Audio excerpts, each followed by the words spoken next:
นี่คือต้นมะกรูดพี่น้องมื้อนี้ผู้ค้าปานคำผสมมื้อนี้สีมาเว้าสรรพคุณเรื่องมะกรูดอันนี้นี่คือมะกรูดในบ้านในเฮือนพี่น้องนี่มะกรูดอันนี้ปู่นี่มันย่างดกใส่มะกรูดนี่มะกรูดนี่เป็นสมุนไพรอย่างดีแบบนึงเด้อพี่น้องเอ้ยนี่มะกรูดนี่เป็นสมุนไพรอย่างดีแบบนึงก็สิมาเว้าให้เพื่อนๆผู้ติดตามได้รู้จักว่าเพิ่นนั้นมีสรรพคุณแก้ฤทธิ์ดวงลำไส้ได้นี่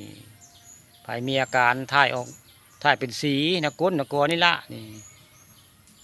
แล้วก็หายผู้ฆ่านี่เป็นมาก่อนได้นายวิเศษดวงอยู่บ้านอ่างตำบลนาตาลนี่เพิ่นเป็นมาก่อนในอายพระเจ้านี่ละนี่แล้วก็มีคนบอกเพิ่นไปหาหมอกระบดีได้ มีคนบอกว่าเอามะกรูดนี่มาเผาใส่เก็บแล้วก็มานั่งได้มานั่งในหูทวารเท่านี้ละเสียหายได้นี่นี่แหละคือสมุนไพรบ้านๆพี่น้องนี่มื้อนี้ผู้ค้าป่าทองคำมาชมเอาสิ่งดีๆมาบอกกล่าวเพื่อนๆผู้ติดตามได้รู้จักว่าสมุนไพรบ้านๆเฮาแหละนี่คือมะกรูดได้เป็นสมุนไพรที่แก้โรคเส้นเลือดลำไส้พี่น้องนี่อันคำบอกกล่าวก็คือสีบจักเนาะเพราะว่าอ้ายผู้ค้าเนี่ยเป็นมาแล้วได้เพิ่นเป็นมาแล้วง่ายๆนี่นายพิเศษวงอยู่เพิ่นเป็นไปได้ตั้งมื้อนี้ผู้ค้าป่าทองคำผสมก็ได้มาว่ามาจามาบอกเพื่อนๆผู้ติดตามว่าอันสมุนไพรมะกรูดนี้ดีย้อนอันได้อันไทยเป็นมีอาการไปถ่ายเป็นสีนี่เขาก็เพื่อนว่าลิสดวงลำไส้เจ้านี่เพิ่นหล่นลงมาผู้เพิ่นหล่นมาได้ผู้มายืนใกล้เพิ่นหล่นมาเป็นดกหลายเด้มันหล่นปุลงมาดกใส่หมดอันมะกรูดดกพี่น้องดูดปุลงมาเมื่อกี้นี่ละหน่วยเหมือนกันนี่แหละคือหมากกูดบ้านห้าเวลาเอาใบมันใส่ต้มไก่กับต้มเป็ดกระแซบไปตรงนี้แต่ว่าสรรพคุณเพิ่นนั้นเก้รู้สึกว่าลำไส้นั่นแหละนี่ให้ผู้ค้ามีคนเนี่ยนำบอกมาว่าเอาไปเผาใส่แก็บได้ไปเผาใส่แก็บแล้วก็มานั่งเผาใส่แก็บมานั่งได้นี่นั่งในหูทวารเขาละแต่ว่าให้มันเลือกเอาตัวมันน้อยก็ได้พี่น้องมันมีน้อยมีใหญ่ได้มะกรูดนี่ตัวมันใหญ่แล้วก็เอาบอกไม่ต้องมานั่งก็ได้มันใหญ่โพดเอาพอดีได้มาเผาให้มัน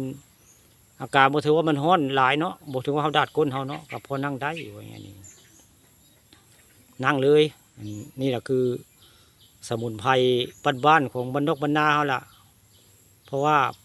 ผู้ที่เขาเป็นเขาหายมาแล้วคือนายวิเศษวงอยู่บ้านอ่างได้เป็นอ้ายป่าทองคำผสมนี่แหละมื้อนี้ผู้ค้า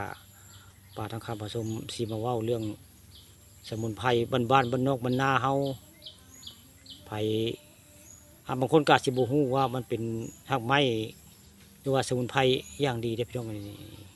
ผู้ค้าป่าทองคำผสมจะได้มาเว้ามาจาให้เพื่อนๆผู้ติดตามได้รู้จักว่ามันมีดีได้อันสมุนไพรมะกรูดอันนี้นี่มันมีดีในนี้ได้นี่แก้ติดสะดวกลำไส้พี่น้องนี่เดี๋ยวขับไปมีอาการไป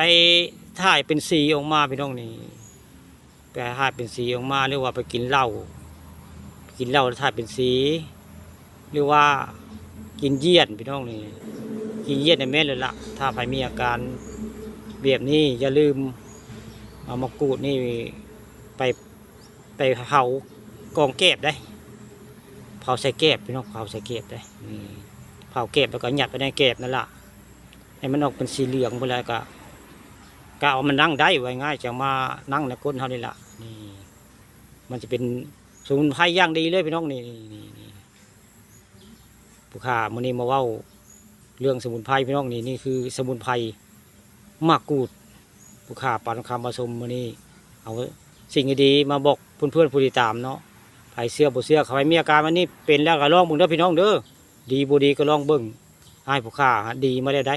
ย้อนมะกรูดพี่น้องนี่